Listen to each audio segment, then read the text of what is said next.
Actual में मेरी जो कॉलेज फ्रेंड है ना, उसने लव मैरिज करी है। हालांकि उसके मम्मी पापा जो थे वो शादी के अगेंस्ट थे, खिलाफ थे कि नहीं हमें नहीं है इंटरकास्ट मैरिज और लव मैरिज में वो यकीन नहीं करते, तो मना कर रहे थे।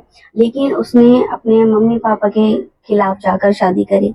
पहले तो कोर्ट मैरिज कर ली, कुछ दिनों तक किसी को पता ही नहीं था, यहाँ तक कि मुझे खुद पता नहीं था कि उसने कोर्ट मैरिज कर ली है। तो है दोस्तों, फिर से एक नए ब्लॉग में आप सभी का स्वागत है। तो उम्मीद करती हूँ कि आप सभी बहुत ज्यादा अच्छे होंगे, स्वस्थ होंगे, मस्त होंगे। तो दोस्तों देखो, आज का टाइम ऐसा चल रहा है ना कि आज के टाइम में ना कोई भी इंसान खुश नहीं है। ज्यादातर जो शादीशुदा लोग हैं, अब फिर चाहे वो लव मैरिज की बात हो या फिर अरेंज मैरिज की बात हो, ठीक है, कि कोई भी खुश नहीं है। जिन्होंने लव मैरिज करी है कि सब कुछ देख सुन के शादी करी है, उसके बावजूद भी वो अपने पार्टनर के साथ, अपने साथी के साथ खुश नहीं है। और जो अरेंज मैरिज कर रखे हैं वो तो उनका तो चलता ही है, ठीक है।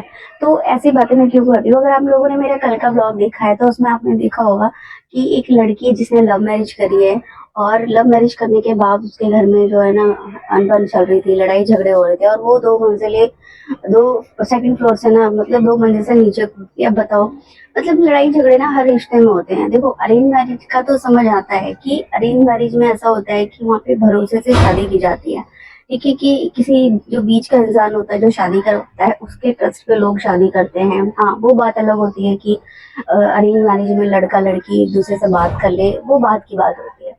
बट जब रिश्ता होता है तो एक विश्वास पे होता है कि वो परिवार अच्छा है, लोग अच्छे हैं, लड़की अच्छी है, लड़का अच्छा है, ये चीज देखते हैं लोग, ठीक है। और उसके बाद जाके अरेंज मैरिज होती है, ठीक है, शादी होती है, ठीक है। अब वो शादी खराब हो जाए तो चलो, वो तो मानते हैं कि चलो सही से एक दूसरे को जाना नहीं था, समझा नहीं था, इस वजह से शादी खराब हो गई।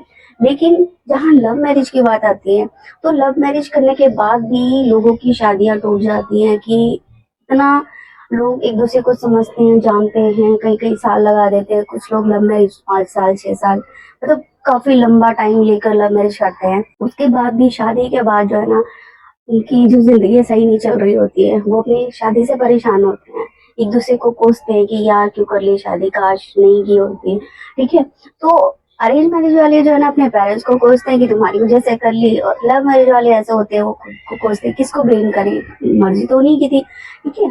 तो कहने का मतलब ये है कि आज का टाइम ऐसा है ना कि लोग जो है ना, चाहे वो शादीशुदा वाले अरेंज मैरिज की बात हो या फिर लव मैरिज की बात हो, दुखी हर कोई है, ठीक है। और इसका जीता जागता उदाहरण है, मेरी एक फ्रेंड है, ठीक है। मेरी एक एक्चुअल में मेरी जो कॉलेज फ्रेंड है ना, उसने लव मैरिज करी है, ठीक है। लव मैरिज करने का बहुत दिनों बाद उसने करी है, अपने पेरेंट्स को मनाया। उसके पेरेंट्स, हालांकि उसके मम्मी पापा जो थे वो शादी के अगेंस्ट थे, खिलाफ थे कि नहीं हमें नहीं है इंटरकास्ट मैरिज और लव मैरिज में वो यकीन नहीं करते, तो मना कर रहे थे। लेकिन उसने अपने मम्मी पापा के खिलाफ जाकर शादी करी। पहले तो कोर्ट मैरिज कर ली, कुछ दिनों तक किसी को पता ही नहीं था, यहाँ तक कि मुझे खुद पता नहीं था कि उसने कोर्ट मैरिज कर ली है। उसके बाद जो है ना सबको धीरे धीरे बात पता चली कि इसने कोर्ट मैरिज कर ली है। और फिर जब सबको पता चला तो फिर उन्होंने अपनी शादी के बारे में सबको बताया। फिर मुझे भी पता चली तो मैंने उससे पूछा कि तूने लव मैरिज कर ली।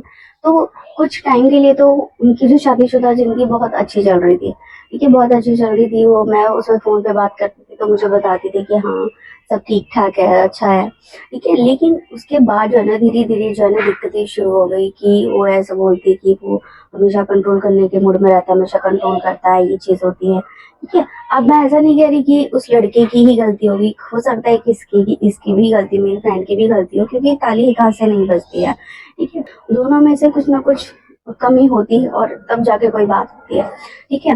तो अभी रिसेंटली क्या हो रहा है कि अभी रिसेंटली उसके साथ ये चीज हो रही है कि उनकी जो लव मैरिज है ना, जहाँ उन्होंने पहले दूसरों के खिलाफ जाके, घर वालों के खिलाफ जाके कोर्ट गए थे शादी के लिए, वहीं अब कोर्ट के चक्कर काट रहे हैं डिवोर्स के लिए, ठीक है। अब डिवोर्स के लिए वो लोग चक्कर काट रहे हैं, अब आप बताओ, कोर्ट केस कर रहे हैं, ठीक है, कि डिवोर्स चाहिए, उन दोनों को अलग होना है। अब घर वाले कोई भी साथ नहीं है क्योंकि उन्होंने अगेंस्ट में जाके शादी करी थी। तो मुझे उसने फोन करके बताया था कि ऐसा ऐसा हो गया, तो मैंने उसे काफी समझाया कि नहीं यार, चल कोई बात नहीं, धीरे धीरे इन चीजों को ठीक करने की कोशिश कर। हर रिश्ते में लड़ाई झगड़े होते हैं, देखो कोई भी रिश्ता ऐसा होता है ना, कोई भी रिश्ता ऐसा नहीं होता जिसमें लड़ाई झगड़े ना हो, हर रिश्ते में होते हैं। बट वहाँ पे करना क्या होता है कि वहाँ पे उस रिश्ते को, उस दिक्कत जो भी परेशानी हो रही होती है, उस बात को सुना जाता है, फिर ठीक किया जाता है, ठीक है। फिर ऐसे रिश्ते चलते हैं। कोई भी इंसान ना परफेक्ट नहीं होता, हर इंसान में कुछ ना कुछ कमियां जरूर होती है। हाँ, कुछ कमियां ऐसी होती है कि बहुत जल्दी दिख जाती है, और कुछ कमियां ऐसी होती है कि जो काफी दिन बाद समझ आती है कि ये इंसान ऐसा है, इसके अंदर ये कमी थी।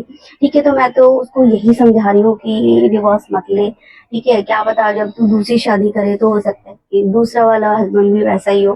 ठीक है, तो कहने का मतलब मेरा ये था कि आज ऐसा टाइम चल रहा है ना कि इंसान शादी भी करता है ना तो डर डर के करता है कि पता नहीं उनका जो साथी आएगा वो कैसा होगा। ठीक है, तो इसलिए सोच समझ के शादी करें, चाहे वो लव मैरिज हो चाहे वो अरेंज मैरिज हो। ताकि मेरी तो शादी हो चुकी है, अब देखते हैं धीरे धीरे जो है ना चीजें मैं ठीक कर रही हूँ, और अपनी शादीशुदा जिंदगी को बेहतर बनाने की कोशिश कर रही हूँ। उम्मीद है कि ऐसी बनी रहेगी। ठीक है, तो आप लोग यूं ही प्यार और सपोर्ट बनाए रखना, और आपका क्या सुझाव है, आप क्या सोचते हैं इस बारे में मुझे कमेंट करके जरूर बताना।